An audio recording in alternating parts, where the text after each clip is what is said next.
Hoy entramos en el mundo del Medio Oriente.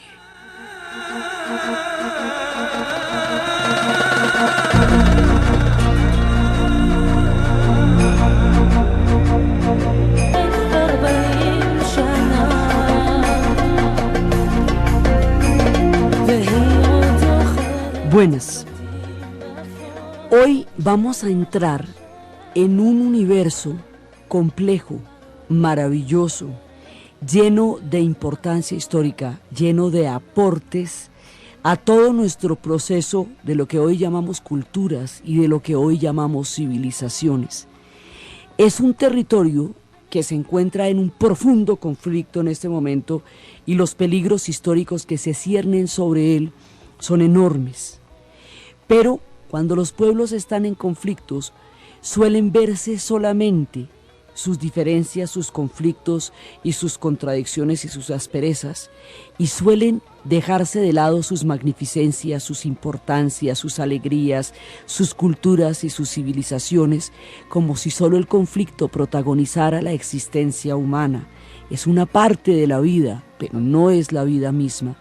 Esta que vamos a dar es la historia de una región, no es la historia de un país ni de un pueblo en particular. Es la historia de una región donde nacen las religiones monoteístas del mundo, una región donde están los fundamentos últimos de lo que nosotros llamamos civilización y cultura, una región que en conjunto conocemos como el Medio Oriente.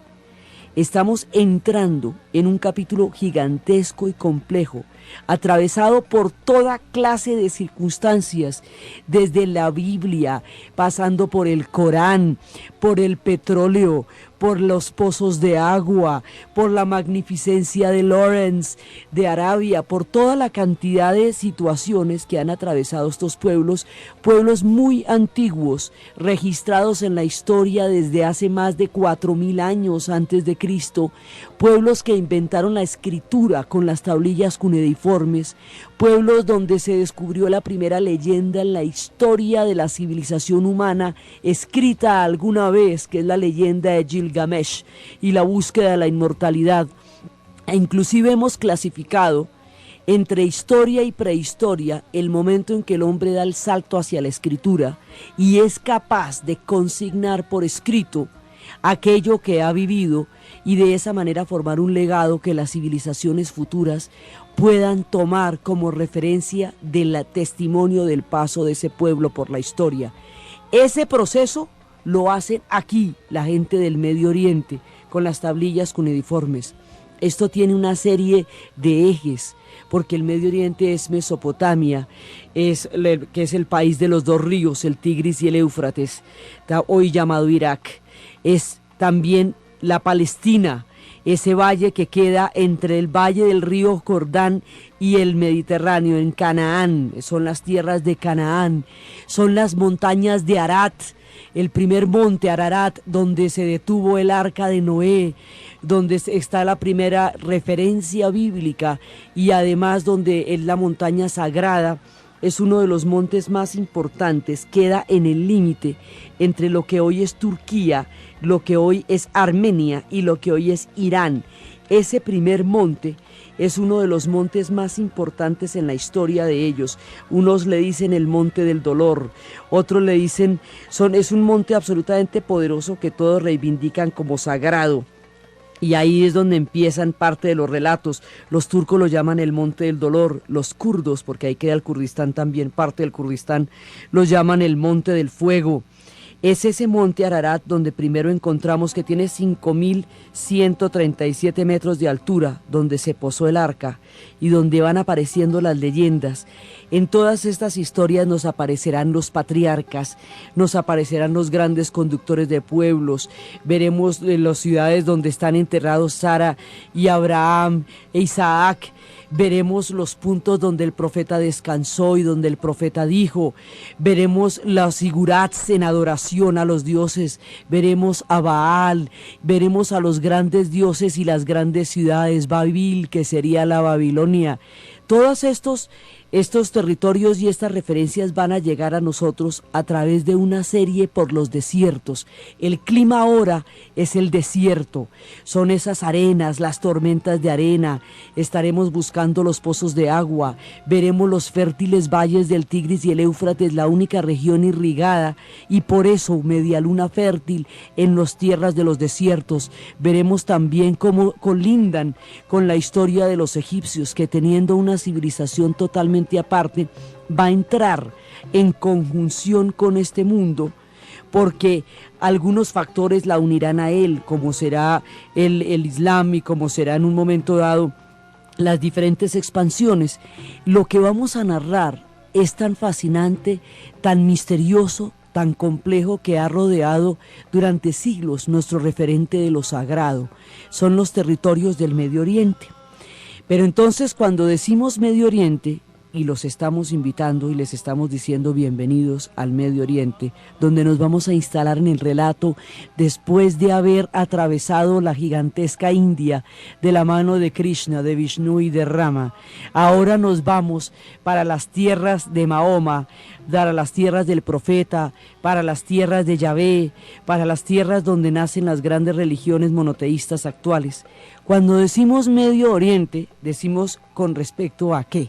Medio entre qué y qué, o como de dónde o por qué. Resulta que los imperios, todos los imperios se han creído en un momento dado el centro del mundo. Machu Picchu era el centro del mundo, Cusco era el centro del mundo, China era el centro del mundo. Todo el que es imperio se considera centro del mundo, que es parte de lo que significa ser imperio, que significa que las civilizaciones en un momento dado confluyen alrededor de un pueblo que ha desarrollado un alto nivel de cualquier cosa, de desarrollo técnico, de cualquiera de las posibilidades de los imperios. En el siglo XIX, el imperio, lo que llaman el imperio del siglo XIX, pues adivinen quién era: Inglaterra. La Gran Bretaña dominaba el mundo de tal manera que a finales del siglo XIX y comienzos del siglo XX, 1 de cada 4 habitantes del planeta Tierra era súbdito de la reina Victoria. Entonces, cuando los ingleses desarrollan semejante poderío tan grande, pues como ellos son los cartógrafos, los que van a hacer los mapas y los que van a atravesar el mundo y los mares, van a designar, de acuerdo con su posición geográfica, la situación del mundo. Entonces les quedó de la siguiente manera: ellos son Occidente, ¿cierto? Entonces, pues partimos de la base de que ellos son Occidente. Esas clasificaciones de Occidente y de Oriente vienen también del término francés, que significaba levante y poniente. Entonces, ellos vienen y las clasificaciones de este a oeste. Entonces, ellos están situados al oeste, ¿cierto? Ellos se definen como centro. Entonces, lo que queda al oeste de ellos es lo que se va a llamar Occidente. Sí, ellos controlaban toda la superficie de la Tierra, dominaban los océanos, controlaban en ese momento una parte importante, y la cuarta parte de toda la superficie terrestre la controlaban los ingleses, y en cambio los océanos todos. Entonces, desde ahí, pues ellos tranquilamente se ponen a ubicar la cosa, y les queda, ellos como tal son Occidente. Entonces, lo que les queda más cerca es el Oriente Próximo, ¿sí? Lo que les queda más lejos es el Lejano Oriente. Entonces, el Oriente Próximo, en un principio, cuando empezaron a utilizar el término Oriente Próximo, se refería a lo que les quedara al oriente, prácticamente de Balcanes para allá, lo que significa, en primer lugar, pues la península balcánica, o sea, Grecia, la Yugoslavia, la Macedonia, toda esa parte de lo que en ese momento estaba convirtiendo en los reinos y luego en las federaciones de Yugoslavia, esa parte. Luego la Anatolia, lo que hoy es Turquía, Egipto, todo eso era lo que se llamaba el Oriente Próximo, lo que significa Balcanes y Anatolia y Egipto, esa esquina del mapa en donde nos encontramos con el último rincón oriental del Mediterráneo. Entonces, el término Oriente en latino, pues es una designación latina, significa amanecer. Entonces, allá, en el oriente, que era el amanecer, es donde ellos lo definen. Esa era la primera parte. El Lejano Oriente, desde el punto de vista de Inglaterra, pues es China, Japón y el sudeste del Asia, ¿sí? Al otro lado, porque es el extremo. Y lo que quedaba en la mitad, que era Irán, Irak, Asia Central, hasta un pedazo de la India en un momento dado lo llamaban medio, porque quedaba entre el próximo, que era la Europa inmediatamente a su oriente, y entre el lejano, que eran China, Japón y el sudeste asiático. Cuando el imperio turco otomano se disuelve y se lo reparten entre los ingleses y los franceses en 1920, los europeos orientales no quisieron quedar en la categoría del Oriente Próximo, sino en la categoría de europeos, porque ellos de todas maneras son parte de la historia de Europa. Entonces son europeos orientales, pero no son Próximo Oriente, sino Europa Oriental. Entonces se corrió un poquito más la categoría y lo que antes era medio, digamos, no quedó un Oriente Próximo, sino quedó un Oriente Medio. Ese Oriente Medio cogieron toda la categoría de los que estaban ahí y nos quedó de la siguiente manera. Eso se volvió una región. Ya después del Imperio Otomano van a quedar lo que es todo lo que es la península arábica, de lo que es Egipto y lo que es el rincón del Mediterráneo, toda esa parte va a ser el Medio Oriente. Como esa parte va a quedar la mayoría bajo la civilización islámica, entonces después se identificó el Medio Oriente con la civilización islámica, con el mundo musulmán. Por eso hay gente que a veces mete en la categoría del Medio Oriente hasta Marruecos, lo cual ya es, digamos, son musulmanes pero no orientales, eso ya están limitando con España. Entonces la cosa quedó en los países musulmanes que quedan en el Medio Oriente. El Medio Oriente, geográficamente hablando, es un pedazo de tierra que pega, y he ahí también su grandeza y su drama, pega 3 continentes. Si usted coge el mapa de Asia, Europa y África, Asia, Europa y África están pegadas por un bloque de tierra que tiene varias penínsulas, una de las cuales es Turquía y otra de las cuales es la península arábica. Ese pegue, digamos como ese punto de unión, hace que usted, eso es un corredor, porque para cualquier cosita que usted necesite, cualquier mandado que necesite hacer usted en Asia, en África o en Europa, tiene que pasar por el Medio Oriente para cualquier cosa que se le ofrezca. Eso los hace el corredor del mundo antiguo, y como tal, el mundo antiguo les pasará por encima.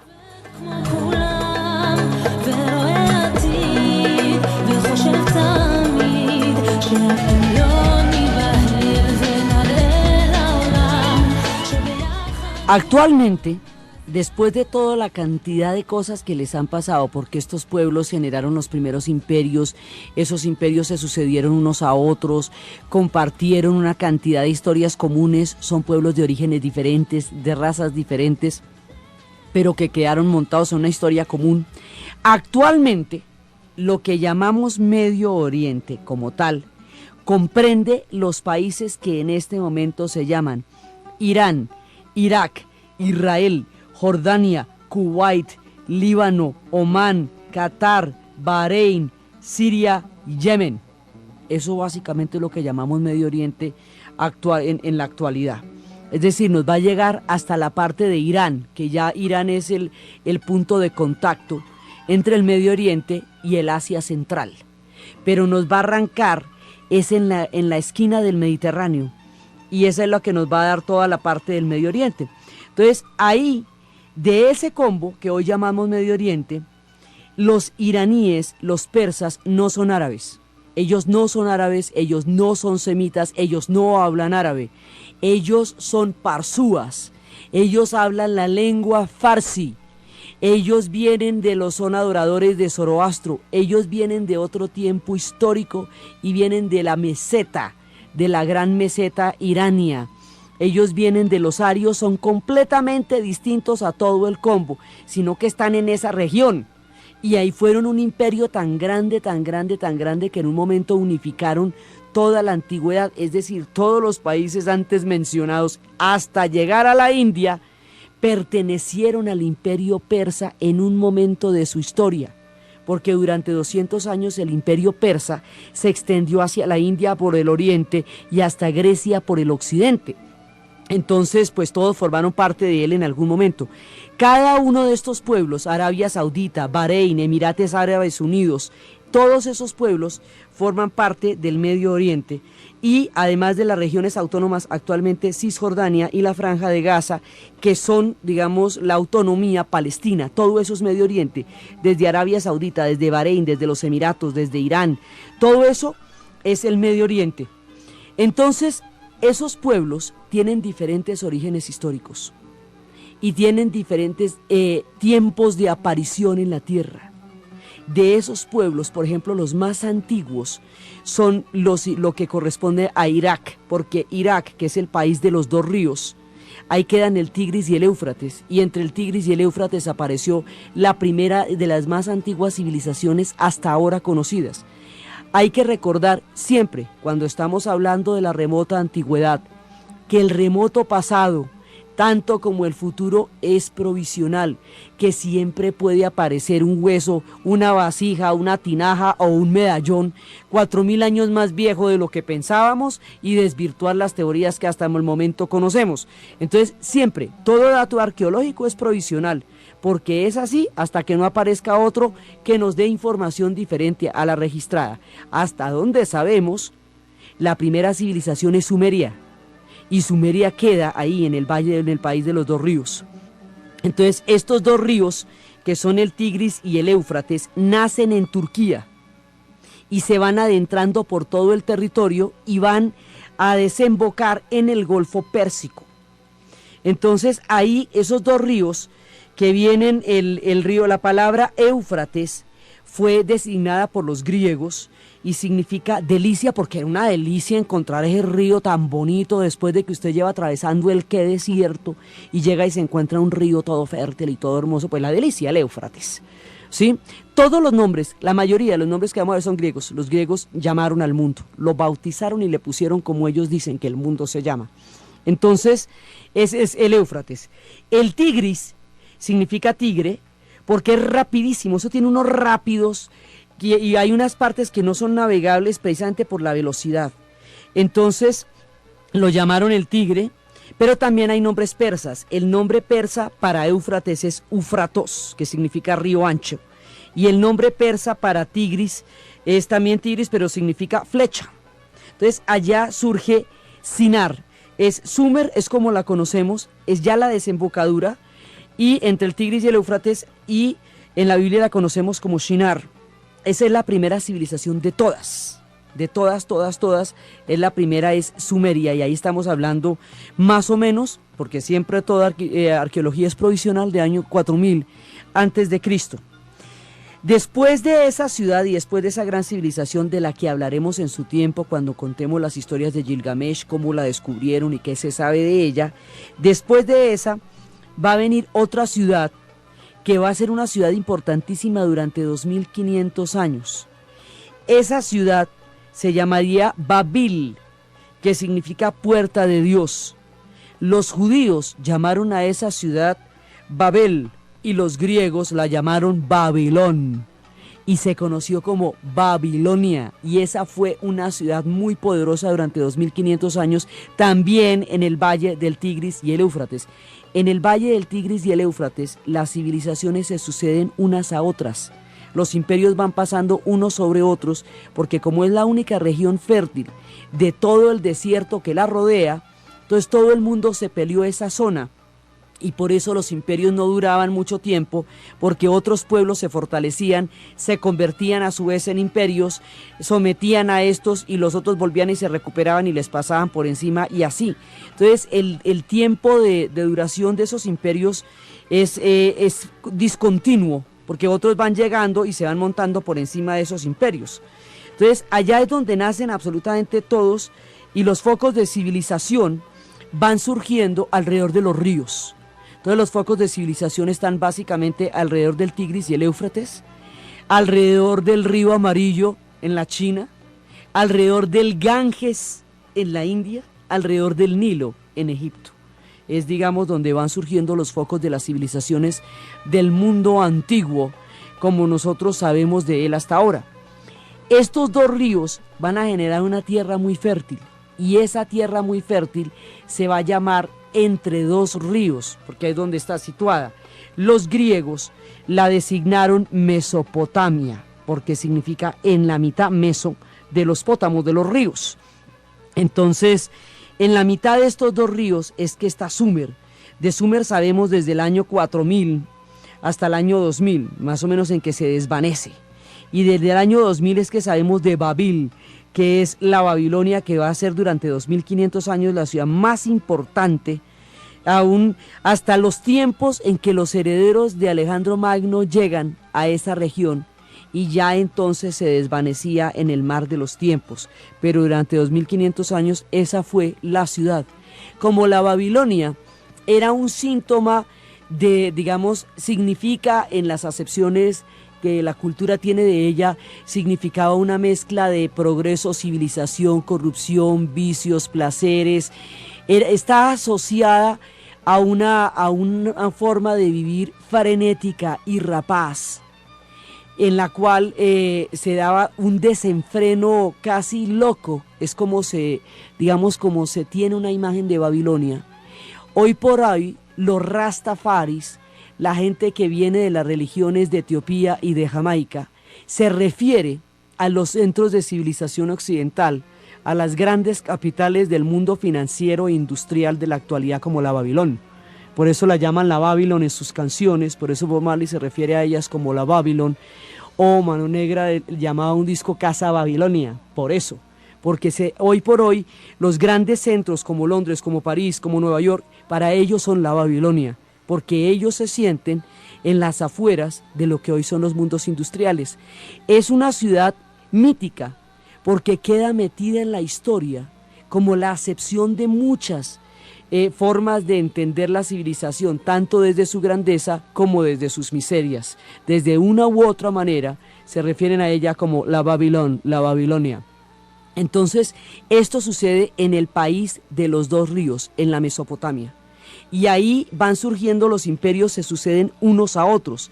Ahí había unos pueblos que estaban bajo el dominio de la Babilón, que surgen más o menos en el año 1500, también antes de Cristo, y adoraban a un dios que se llamaba Asur. Esos eran unos pueblos bastante arrinconados y no tenían así tampoco mucha gracia, pero se fueron convirtiendo cada vez más en pueblos que se fortalecieron militarmente, y en un momento dado, ya hacia el año 700 antes de Cristo, se habían conquistado toda la Babilonia, y de una vez le han echado mano a Siria, Israel y Egipto, y eso ya era gobernar todo el Oriente Medio. Entonces, pero ¿a qué hora se fueron estos tan lejos? Y como eran particularmente crueles, ser considerado cruel en esa época pues eran palabras mayores, porque la cosa era lo bestia y era con bastante palo. Entonces si estos les parecían crueles a los babilonios y a los demás, era que eran unos tipos bastante rudos. Estos que fueron considerados tan rudos en su época y que por eso fueron despreciados, y por eso cuando se destruyó su capital, esa se le destruyó totalmente. Estos que adoraban a Asur fueron llamados por los griegos Asiria, y así es como ellos están registrados en la Biblia. Entonces ellos son el imperio asirio, y ese imperio asirio trasladó su capital de la ciudad de Asur a la ciudad de Nínive, que es la que está remontando el Tigris en el país de los dos ríos. Entonces ahí estuvo Asur y estuvo Nínive, pero como esta gente era tan cruel y tan brutal en su sometimiento, cuando a Nínive la destruyeron, eso no dejaron piedra sobre piedra. Y ahí pasaron estos, los asirios, y ahí pasaron los babilonios, y ahí pasaron los sumerios. Y todo eso pasa en el mismo lugar, en la mitad de los dos ríos, en el país de los dos ríos que hoy conocemos como Irak.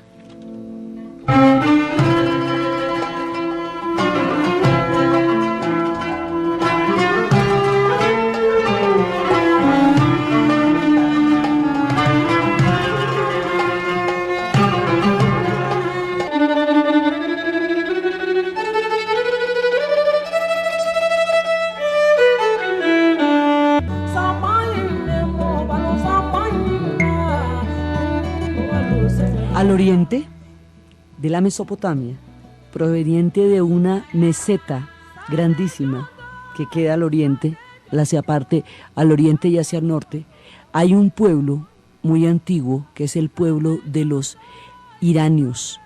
ese pueblo es ario. Son los primeros arios y esos arios son los que van a bajar también a la India y van a protagonizar todo el episodio de los Vedas y van a conformar la casta de los brahmanes y todo eso. Son los mismos arios. Ese país de los arios se llama Irán. Esto es más o menos año 2500 antes de Cristo, cuando aparecen en esas mesetas. Ellos van a ser adoradores más adelante de una religión que adora los fuegos sagrados que brotan de la tierra sin que nadie los encienda. Ellos van a ser los pueblos de Ahura Mazda y los pueblos de Zoroastro y Arimán. Y Ahura Mazda es el que va a tener a su hijo Zoroastro y a su hijo Arimán, que va a desafiar a su padre, se va a enfrentar hacia él y va a entrar en los dominios del mal y las fuerzas entre el bien y el mal, representadas en su hijo Zoroastro, también llamado Zaratustra, y en su hijo Arimán, estarán siempre en pugna hasta el momento en que Zoroastro va a encerrar temporalmente el demonio de Arimán y luego en las montañas de Terán, y luego él será liberado para una lucha final que llevará al día del juicio, en el cual todos serán juzgados por sus acciones y unos irán al cielo y otros irán al infierno. Así pensaban los pueblos que adoraban a los fuegos sagrados que encendían la tierra sin que nadie los prendiera. Estos arios van a moverse por muchos lugares, van a llegar por un lado a la India, van a tener también otra región que se llama Kermani. De esa región de Kermani hubo una gigantesca migración hacia occidente que se mezcló, esos arios eran de tez clara, esos se van a mezclar con la gente nórdica, y esa mezcla con la gente nórdica va a dar lugar a una raza que es de tez muy clara, en un lugar que por el origen, Kermani, se va a llamar Germany y otros llamarían Germania. Y de ahí es que vienen los arios de la Germania, vienen del país de Irán. Entonces, ese país de Irán, que queda al oriente de la Mesopotamia, los griegos, que son los que aquí llaman a todo el mundo, los van a llamar persas. Y ese va a ser el mundo de los persas. Los persas son difíciles de rastrear en la historia porque cambian de nombre cada ratico, pero son los mismos. Entonces, los griegos a ellos los van a llamar persas. Y la masa de agua que baña las costas de donde termina Persia, los griegos la van a llamar el Golfo Pérsico. Y ahí está el Golfo Pérsico.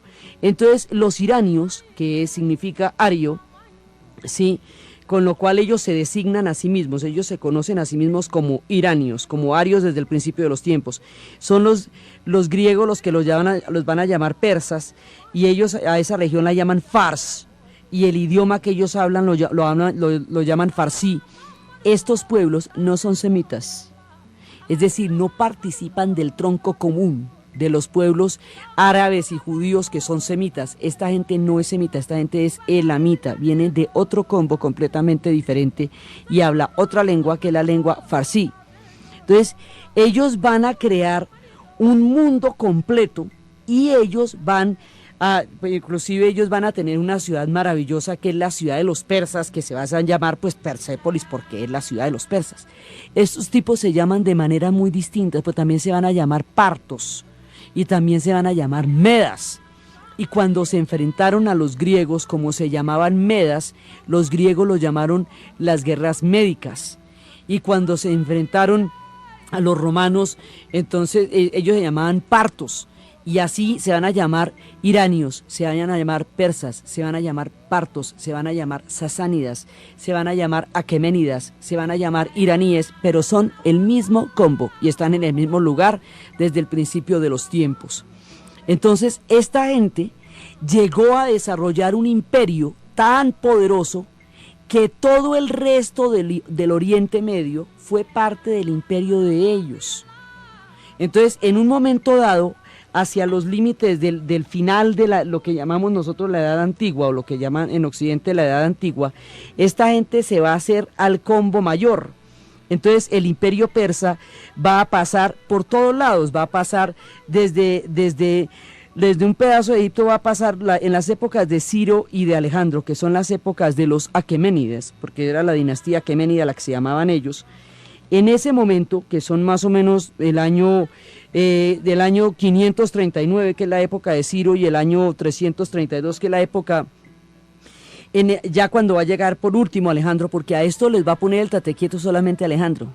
Esta gente se va a extender hasta los griegos en tiempos del Imperio griego, y ahí es cuando no pueden avanzar más hacia Occidente, y al no poder avanzar más en las épocas de las batallas de Salamina y de la batalla de las Termópilas y todo eso, ahí es cuando se determina que la historia de Occidente vaya a partir del mundo griego y no del mundo persa.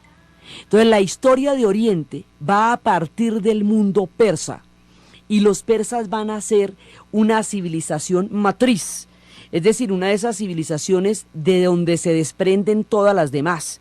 Ellos dominaron el Asia Central, lo que hoy es Afganistán, hasta el norte de la India, y dominaron todo, o sea, dominaron todo el conjunto del Medio Oriente, formó parte de el mundo persa, siendo los persas un pueblo distinto a los pueblos semitas, que fueron los que sobre los cuales dominó.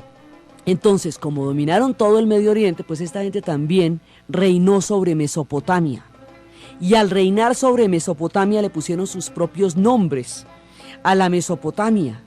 Entonces ellos designaron, ese es el mismo nombre para designar la Mesopotamia.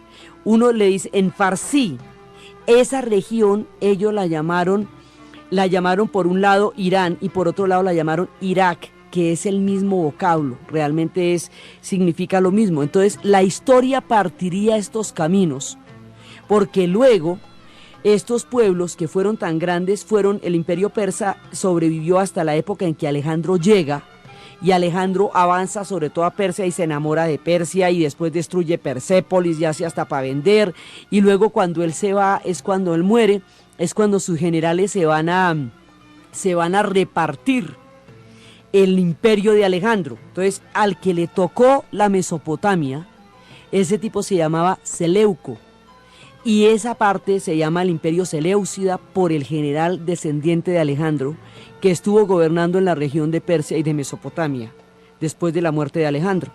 Entonces, ese tipo va a fundar una ciudad que se llama Seleucia, ¿sí? Y por encima de los persas.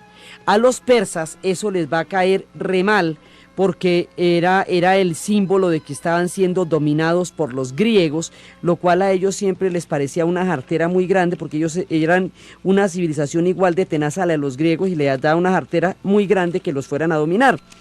Entonces, por eso, ellos van a destruir después esa ciudad de Seleucia, para borrar esos recuerdos tan aburridores, y le van a poner Tesofonte, que es otra manera de llamarla, que es una manera más persa de llamar la ciudad. Sí, esa ciudad la van a conocer como Tesofonte, se escribe con C y con T, entonces le decimos Tesofonte, que en griego significa lleno de sonido. De todas maneras, el griego es un referente acá muy grande. Esa ciudad volvió a ser persa porque los persas se recuperaron. Ellos cada ratico los cogen y les dan duro, y se recuperan y se levantan y vuelven y todo bien. Por eso se llaman distinto cada vez que los aplastan y vuelven y salen adelante. Entonces los griegos los cogieron, les dieron sopa y seco, y luego estos vuelven y se recuperan, después de Seleuco y después de todo eso, y se vuelven el imperio sasánida, de nuevo. Entonces fundan su ciudad de Tesofonte, que es la capital de Seleucia. Entonces un día, cuando llegó la expansión del Islam procedente del mundo árabe, viniendo desde Damasco, ellos fueron totalmente destruidos. Esta ciudad de Tesofonte fue destruida, y el imperio sasánida muere a manos de las invasiones árabes, y las invasiones árabes que proceden de Damasco, pues por eso es que les digo, estos no son árabes, los persas no son árabes, no, que conquistaron a los árabes durante toda la antigüedad, y fueron conquistados por los árabes durante la época del Islam. Entonces son pueblos que se han relacionado a través de las conquistas, pero son pueblos absolutamente diferentes, y los persas fueron al mundo árabe lo que los griegos al mundo romano, es decir, los que dieron la base de civilización de muchas cosas que los otros convirtieron en magnificencia y en esplendor también. Entonces van a llegar los árabes procedentes de Damasco, y van a conquistar totalmente al imperio sasánida, y van a acabar con la capital, porque eso era lo que se hacía cuando se conquistaba un imperio. Y entonces, al acabar con la capital, estos árabes que venían conquistando este mundo, a esa antigua ciudad que fue Seleucia, a esa antigua ciudad que fue Tesofonte, a esa antigua ciudad la llamaron como actualmente el mundo la conoce, Bagdad.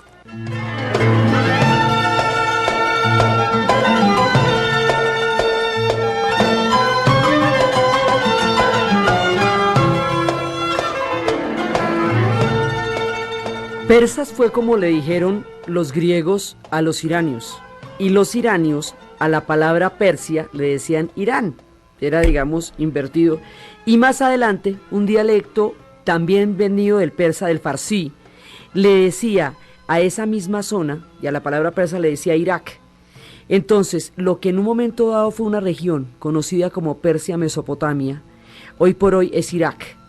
Y la otra parte, que es el país de los arios, que los griegos llamaban persas, ellos llaman en su propio idioma Irán. Y así quedaron distribuidos y así se llaman actualmente.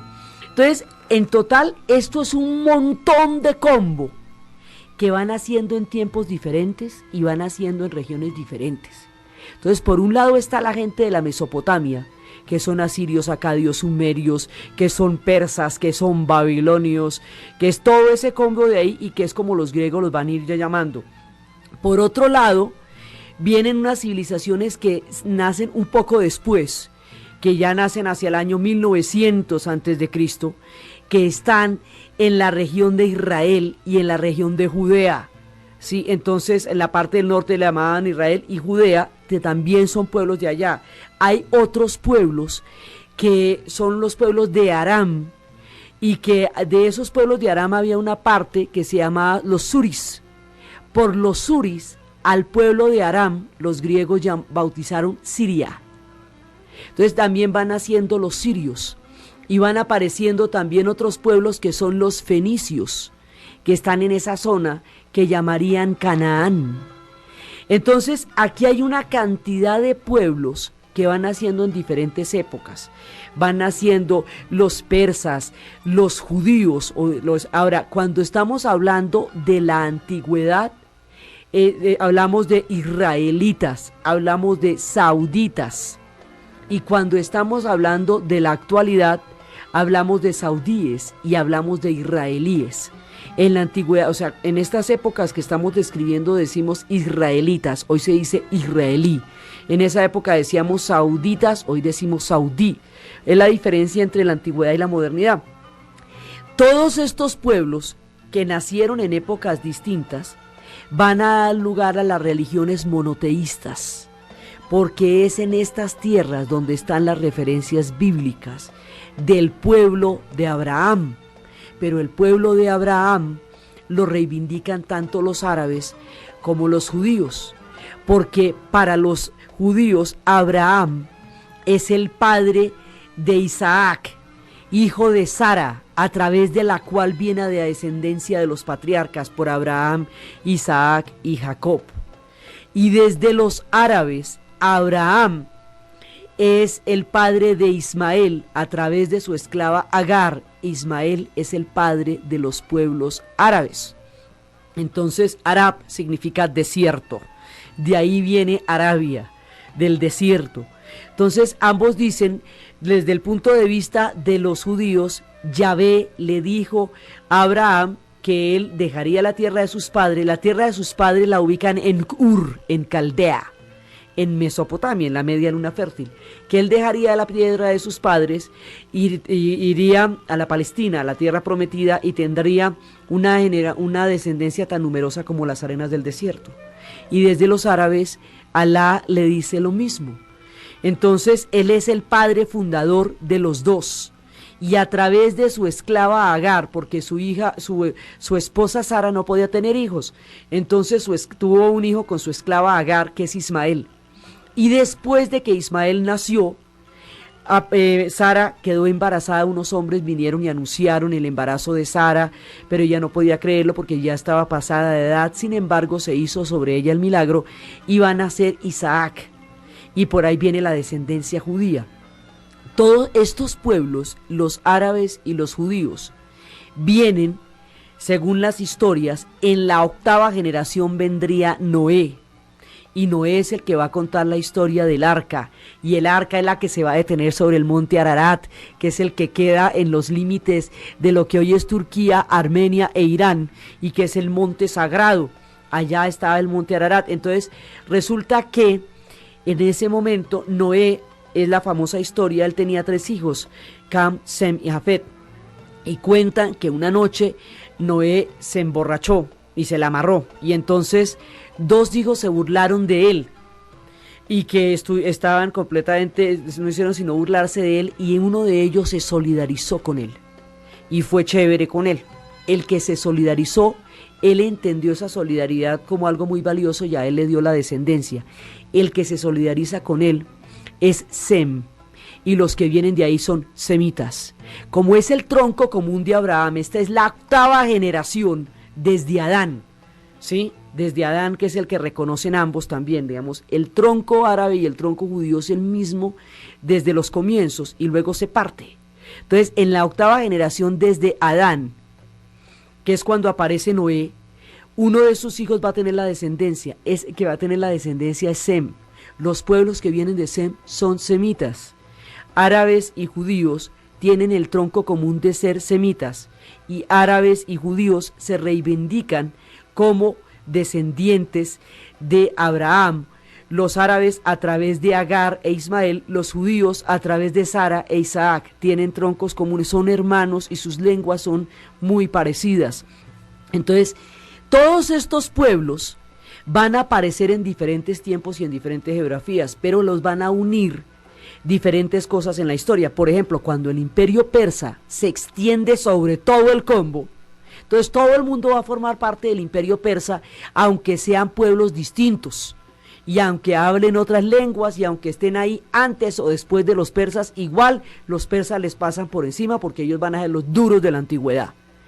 Y más adelante, después de que el tiempo de los persas ha pasado, el gran tiempo de los aqueménidas y los sasánidas y todo eso, después de que Alejandro pasó y por allá y los acabó como imperio, después de todo eso, cuando vienen después del 622 las oleadas del Islam, todos estos pueblos van a quedar cubiertos bajo una misma sombrilla, que es la sombrilla del mundo musulmán, que es donde actualmente están. Entonces los persas o iranios o iraníes son musulmanes, pero no son árabes y no hablan árabe, hablan farsí, son distintos, pero sí son musulmanes, no son musulmanes sunitas, como la mayoría del mundo árabe, son musulmanes chiitas porque tienen su propia y particular versión del Islam, porque todo lo persa es propio y particular. Son un pueblo con una identidad muy diferente a los demás pueblos que tienen, pero están metidos dentro de la misma región. Toda la identidad que ellos tienen, la manera como ellos han enfocado su mundo, su vida, su cotidianidad, sus fertilidades, su concepto de los valores, de la vida, desde los tiempos, desde las épocas en que ellos describían sus lagos y sus ríos y sus desiertos, hasta las épocas en que llega el Islam y van a describir el concepto de la búsqueda interior, están plasmados en los tapetes. Ellos desarrollaron una técnica de tapete que es como una especie de pintura viva, pero tejida, de lo que ha sido su paso por el mundo. Los demás pueblos fueron lentamente asimilando esta técnica, pero es persa. Esos tejidos a través de los cuales ellos amarraron su testimonio sobre la historia, que fueron llevados por los camellos por todos los confines de este gigantesco imperio, fueron después tomados por los demás. Sus técnicas de teñido, la introducción de los hilos de seda, las grandes ciudades, Kashgar, Qom, donde fueron naciendo, todas estas diferentes técnicas milenarias, serían después una de las razones por las cuales el mundo va a conocer a esta gente, porque así como los cuadros y la pintura graficó la fe del mundo occidental durante el medioevo y el renacimiento, los tapetes persas grafican la historia del paso de esta civilización por el tiempo. Y como viajan en los camellos muchísimas culturas nómadas, van a dar testimonio de la existencia de este pueblo a través de sus tapetes, a través de sus tejidos y a través de sus texturas. Cuando llegue el Islam, los tapetes tendrán las formas de las cúpulas de las mezquitas. Los tapetes tienen las formas de la búsqueda de los sufis de la sabiduría interior. Los tapetes son los límites dentro de los cuales se da la vida. Y los colores son los valores de la paz, del alma, de la sabiduría. Y los centros de los tapetes indican el conocimiento de sí mismo. Una especie de flor que se llama la torange. Allí, en esa flor que se llama la torange, que no es ningún lugar, sino un estado del alma, Allí es donde se plasma el centro del final de la búsqueda de sí mismo, que es el recorrido de un tapete persa. Cuando Alejandro llegó al tiempo de los persas, se le decía que había un fruto sagrado que convertía a los hombres en sabios, que se llamaba la Torange. Mandó a miles de hombres a buscar la Torange. Decían que un solo hombre la había conocido. Y cuando llegaron, ese hombre no se la había comido de ninguna parte, había descubierto el conocimiento de sí mismo. La Torange estaba en el centro de su corazón. Eso se describe en el centro de los tapetes como una gran flor, alrededor de la cual hay dos flores un poco más pequeñas, y todo el tapete, en cualquier lugar donde usted lo mire, lleva hacia ese centro de la Torange, porque es el conocimiento de sí mismo. Y los bordes y los límites son las edades en que el alma ha venido creciendo, y los límites que la vida va imponiendo, y las flores son las oportunidades que la vida va dando a medida que se navega en el inmenso camino del conocimiento a sí mismo. Y eso es un tapete persa, y eso es lo que va viajando. Se hacían en telares, se hacen, porque la técnica es igual, hace 5000 años, se hacen en telares verticales, que son los que van a poderse desdoblar, y todo eso se van a poder llevar. Esos son los tapetes tribales. O se hacen en grandes telares, que son los tapetes de corte, que son los que tienen Torange y todo, porque son mucho más grandes. Ellos graficaron su mundo a través de esos tapetes. Son como imágenes, como especies de testimonios de lo que ellos son. Entonces todo esto pasa en el Medio Oriente.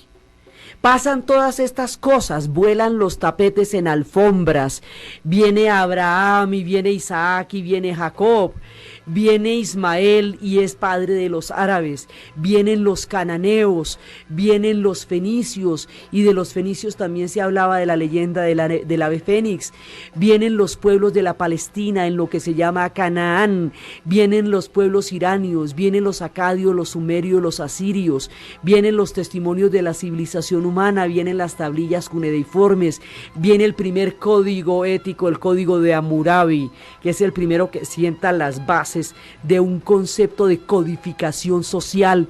Viene el primer imperio que va a tener un sistema de administración claramente organizado, con sistemas tributarios, que va a tener una administración centralizada, que es el imperio persa, en lo que se van a llamar las satrapías. Entonces, la historia de esta región es como un tejido.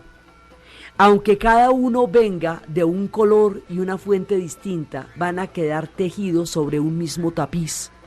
Ese tapiz se puede llamar el imperio persa. Ese tapiz se puede llamar la avenida del Islam. Ese tapiz se puede llamar la región del Medio Oriente. Pero son, digamos, a veces la historia los une y los engloba bajo un mismo tejido, aunque cada uno de ellos sea de una fibra diferente. Es una región tremendamente heterodoxa y diversa, donde se han dado concepciones trascendentales del mundo y de lo sagrado. Y es en esa región donde nos vamos a adentrar en su magia, en su magnificencia, en su conocimiento, en su esplendor, también en sus conflictos, también en sus miserias, pero sobre todo en su grandeza. Y es a eso, digamos, lo que estamos haciendo hoy es como un abrebocas, una mirada, así por encimita, como si estuviéramos volando, haciendo una vista aérea de la región del Medio Oriente, para luego entrar en el mundo de los libaneses, de los fenicios, de los iranios, de toda la gente de la Mesopotamia, y recogiendo cada una de esas historias para hacer el inmenso tejido que es el mundo del Medio Oriente. Y a eso los estamos invitando, y hoy estamos arrancando la serie que nos meterá en los países, en el Golfo Pérsico, en el país de los dos ríos, en el Mar Rojo, en todas estas aguas y en todos estos pozos por donde las caravanas han trasegado a lo largo de los siglos, en la ruta del incienso, de la Arabia Feliz, hoy país de Yemen, en todos estos lugares tan mágicos y tan evocadores de donde el mundo ha contemplado el concepto de lo sagrado. Entonces, desde los espacios de la media luna fértil, desde el monte de Ararat, llamado el monte del dolor, desde el río delicioso del Éufrates, desde la flecha sagrada del Tigris, desde las aguas que bañan el Golfo Pérsico, desde los grandes desiertos y las llanuras, desde las mesetas iranias, desde las historias contadas en los tapetes, desde la magnificencia y la sabiduría que los pueblos del desierto van a dar a la humanidad. En la narración de Ana Uribe, en la asistencia técnica César Moreno, y para ustedes feliz domingo.